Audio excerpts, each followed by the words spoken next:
Init. So yun guys, magandang tanghali, magandang hapon, alauna ng hapon. Yes, nandito ako ngayon guys sa may Subic, Zambales. Day off ko ngayon, kaya nag-decide na ako na pumunta or bumisita sa tita ko dito sa Subic. Sa may ano siya, hindi sa mismong bahay. Ano na kasi tita ko, namatay na, kaya dinalo ko muna siya doon sa sementeryo. Yung last year hindi kami nakadalaw, gawa ng sobrang busy din talaga, kaya ayun, nag-decide na talaga pumunta dito. Mahalaga nakadalaw tayo. Kaya guys, pauwi na tayo. Hindi pa pala pauwi, kakain pa tayo muna. Tapos alam tayo na tatambayan kasi papatay oras tayo. Kasi diretso na tayo sunduin si Mrs. mamaya. Parang hindi na tayo uuwi, dito naman na tayo kasi pag umuwi pa ako, lalagpasan ko pa yung pwesto nila or yung office nila Mrs., yung school nila. Tapos 30 minutes din yung biyahe papuntang school nila mula sa bahay, sayang din. Kaya papatay muna ako ng oras, hanap ako ng spot. Tapos kung may magandang pwesto, maganda sa tanawin, papalipad tayong drone. Over 26 na pala ngayon guys. So nagbabalak ako kung bibiyahe kami ni Mrs. ng November 1 papuntang Manawag. Kasi November 2 baka mag-day off ako. Kaya kahit paano makakapag 2 days ano tayo ngayon na 2 days pahinga. Tapos try na natin i-go si Manawag.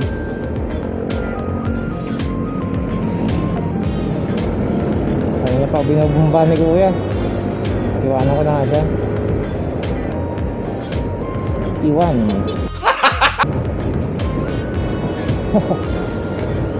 Hanap ako ng spot ngayon guys sa mga kainan.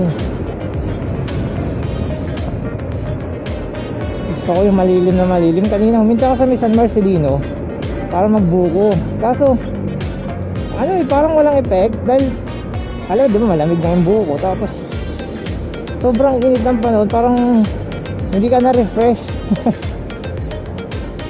Parang ganun pa din. Last week yung biyahe ko, maulan-ulan, maambon-ambon.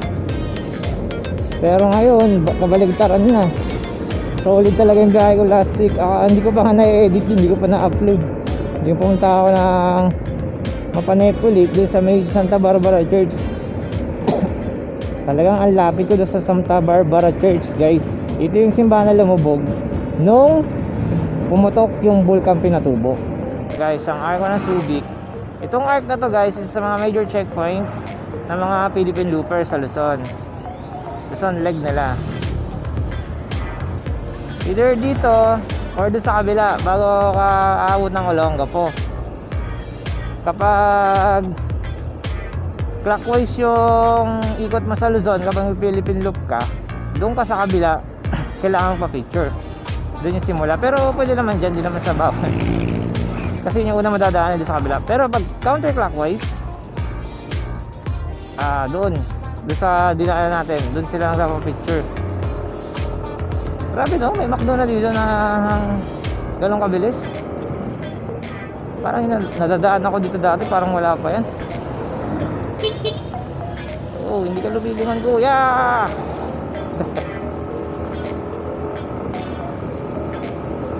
Guys, Castellos del Pilar. Dito yung ano yung nakaraan yung may na-aksidente dito na kotse. Bumangga sa Victory. Yung namatay yung isang nursing student. Banda dun yun. Nakakaawa, no? Kasi please po. Nakakatakot talaga yun, no? Hindi mo talaga alam kung kailangan kunin ni Lord eh. Bandulan. Deliveries. Kaya importante rin talaga yung tamang fix ng sapatos sa pagmumotor. Ginawa na rin yung daan dito. Yan. Sigat na sigat yan kapag gabi. Guys, update na lang mamaya, no? Hindi ko alam kung saan kasi ako pwesto mamaya. Tingnan ko muna yung camera dito. Ay, lilim. Thank you. So yun guys, katatapos lang natin kumain. Busog. So ulit tayo guys kumain sa may San Marcelino, Zambales. Dito sa may Taco Restaurant. Ang kinain natin is sinigang na bagnet. Medyo mahal nga lang. Hindi siya yung kagaya ng mga karinderya na presyo. Medyo mabigat dito. Kasi maabot ako ng 170 pesos yung bill ko. Yung nakain ko, isang ulam, dalawang rice, tsaka isang coke mismo lang. So yun guys, wala sa plano tong ruta na to. Nakita ko lang kasi kanina sa pinagkakainan ko. Abot na ako kasi daan dito kanina. Mula dun sa pinakainan ko, nakikita ko yung mga dumadaan sakyan. Kaya napaisip ako, yung mga nakikita ko siguro pumupunta ng New Zealand or Mapanepulik dito sa may San Marcelino, ibang ruta ang dinadaanan na hindi doon sa mismong palengke ng Sanma. Feeling ko dito yon. Ngayon gusto ko alamin kung saan ang tagos nito, kung saan tayo lalabas. Kaya ayun, habang nagpapatay oras, samahan nyo muna ako. Tuklasin natin to guys, kung saan papunta to. Medyo kumukulimlim na.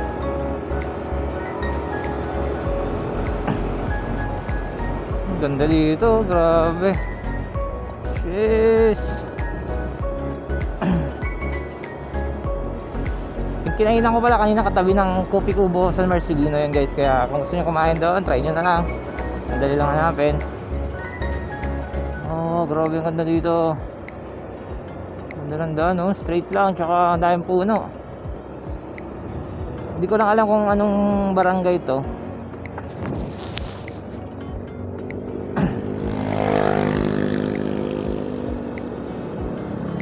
Oh, grabe, ano, may dadaanan tayo parang tunnel na mga puno eh, oh. Oh, wow. Grabe. Stig.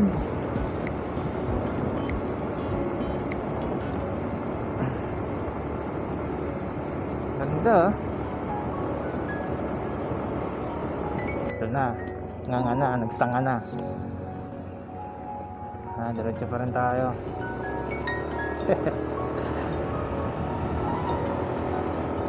Ay, saan kaya labas nito?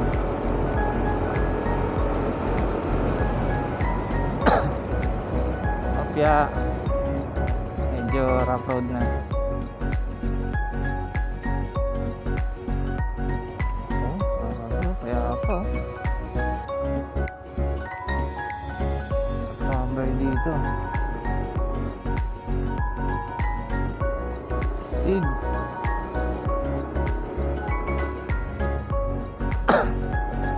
Wow. Ganda. Yun, no? Galing.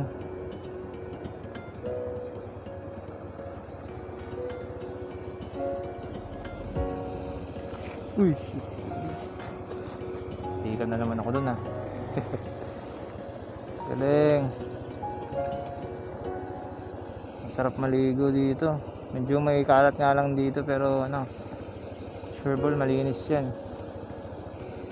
Naipon lang kasing kalat dito eh.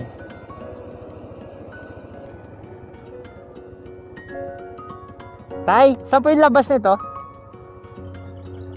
Rabanes po. Thank you po. Yan guys, so punta pa ng Rabanes to. Rico.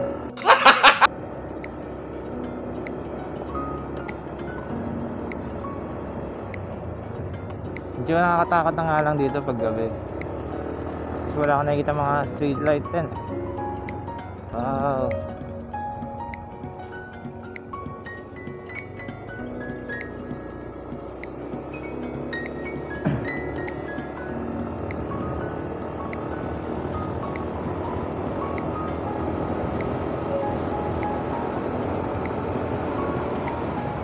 Oh, stig oh. Nice.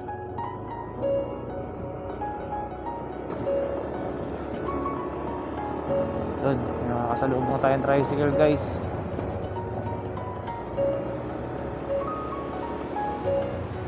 Kala ko hindi masyadong dinadaanan tong lugar na to.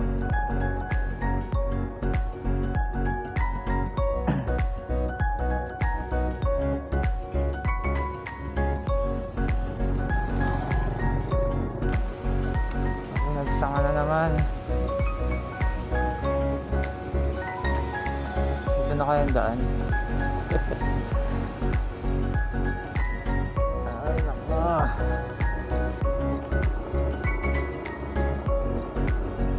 Gusto ko pa sana diretso yun dun eh, pero nararamdaman ko dito na yung palabas ng Rabanes eh.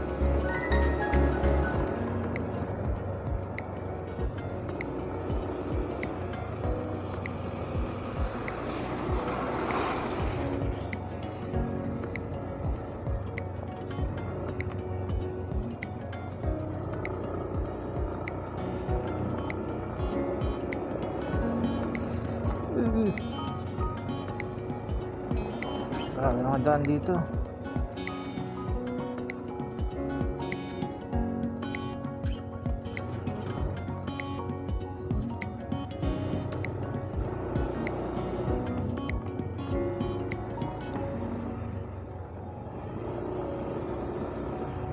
Dami mga kadaan na ginagawa dito.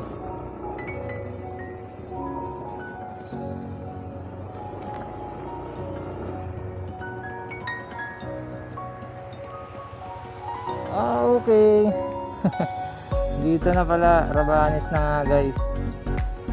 Dito yung mga tourist spots. Tour guide na mag-a-assist sa puntang Mapa Nui or New Zealand. Okay, dito na tayo guys sa parang entrada ng Mapa Nui na mag-a-assist sa inyo. Pwede ko naman napuntahan dyan yung open area ng na Lahar. Siguro try natin palipad doon. Okay, palipad tayo.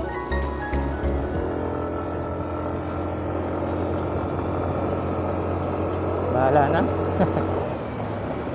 Malapit na tayo sa dike. Umpisa na ng mga tanawin guys. Be prepared. Yan, bakit nyo, yan na yun. Sisilayan nyo ng mga dike at ang lawak na lahar. Ito na guys. Woohoo!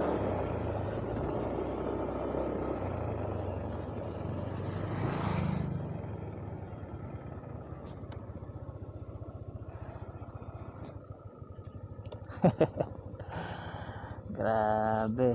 Ito na naman tayo. Kakagaling lang natin last week dito. Dito na naman tayo. Disadvantage kapag tag-init talaga dahil expect mo yung alikabok ng lahar. Ayan. Lalong lalo kung maraming dumadaang sasakyan. Lumubog yata sila kuya. Lumubog yung Bajaj. Ay, yung Bajaj pala yan. So, yan yung Mapa Nui. Banda doon pa, ayan. Sa likod ng bundok na yan. Yung tinawid natin na nakaraan guys. So yun guys, palipad muna tayo, subukan natin.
Guys, so ayan, nakapagpalipad tayo ng konti at hindi ko na trip yung ibang angle, kaya hindi ko na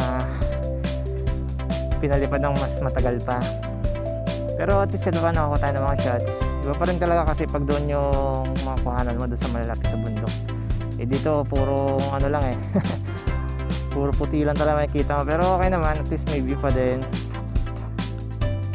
Mas the best pa rin talaga pumunta dito kapag medyo maambon, para sa akin Pero okay lang naman yan kahit ganyan. Nandiyan pa din yung adventure, di ba? So, yun guys, dito ko natatapusin yung vlog. At balik na rin tayo, pero dadaan muna ako sa may San Antonio. Hanap ako spot dun, baka matambayan pa tayo kasi may oras pa naman tayo Kasi dapat 3:30 yun yung time na bumabiyahe na ako. May 30 minutes pa naman. So, yan. Bahala na, pero dito ko na tatapusin yung vlog. Maraming salamat kung mapapag sa part na to. Pasensya lang, ito lang yung vlog kasi nag-update lang naman ako. Yun. Meron ako mga vlog na hindi pa na-edit.